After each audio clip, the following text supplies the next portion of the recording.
سلامونه ملګرو، په دې هیله چې ټول روغ جوړ وئ، صحت په جامو سنبال وئ او ژوند چارې مو ښې روانې وي.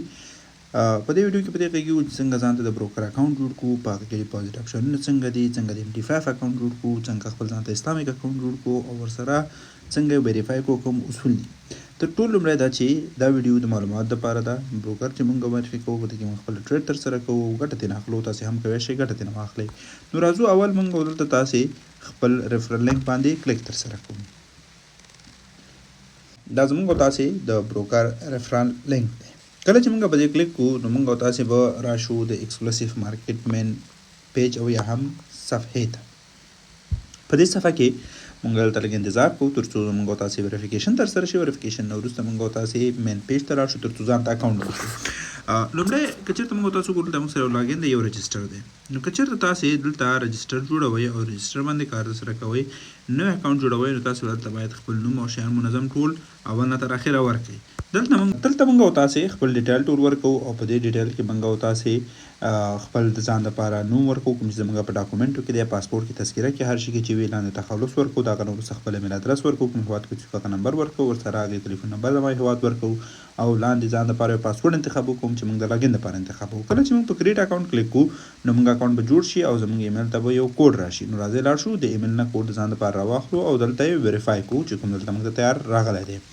نو کله چې په ویریفای باندې کلیک کوو موږ او تاسې به د ډیشبورډ خواته لاړ شو او په ډیشبورډ کې موږ او تاسې ته نوې صفحه خلاص شي. راځئ انتظار وکړو، نوې صفحې ته لاړ شو.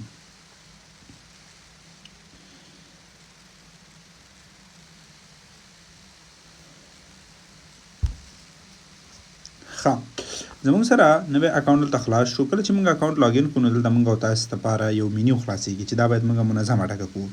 اوس راځو چی ته ضرورت لرو تر څو موږ او تاسې خپل ځان لپاره اکاونټ خلاص کړو. تر ټولو لومړی موږ او تاسې د آی ډي ویریفای دپاره یا تذکرې ته ضرورت لرو یا پاسپورټ ته ضرورت لرو. هغه ملګري چې د افغانستان نه بهر دي او افغانستان نه باندې ټریډ ترسره کوي هغوی ضرورت لري تر څو آی ډي کارت یا هم پاسپورټ مغزي معلومات مکمل ولري او ورسره خوا کې د پروف اف اډرس یو ډاکومنټ ولري چې ګاز په نوم باندې، برق بل په نوم باندې، د ښاروالۍ کوم څه فقط هغه کې ادرس وي د کورې او ادرس چې موږ دلته ورکوو ادرس هلته موجود وي او کوم چې موجود نه وي تاسو نشئ کولی اکاونټ ویریفای کړئ. په دې کې ډېر سمپل ساده خبر ده.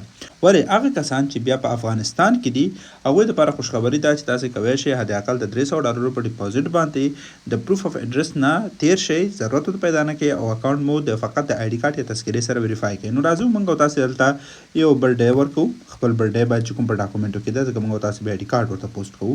نو موږ او تاسې به خواب کړو او امپلایمنټ سټیټس به امپلای کړو، ته به هم یو نمبر ورکړو، نیکسټ به کلیک کړو. دا دوهمه مینیو کې موږ او تاسې ډېر مهم دی. دلته باید تاسې نو انتخاب کړئ چې تاسې باید سیاستي برخو کار نه کوئ، سیاست کې داخل نه یئ. دوهم دا چې تاسې انول انکم مثلا څومره دی دغه 0.50,000 پورې انتخابولی شئ. سورس اف انکم مثلا رنټ انویسټمنټ هر شی یا ادر هر شی چې تاسو مثلا زه ادر انتخابوم، مهمه نه ده. اسټیمیټ نیټورک اوله مینیو انتخابولی شئ.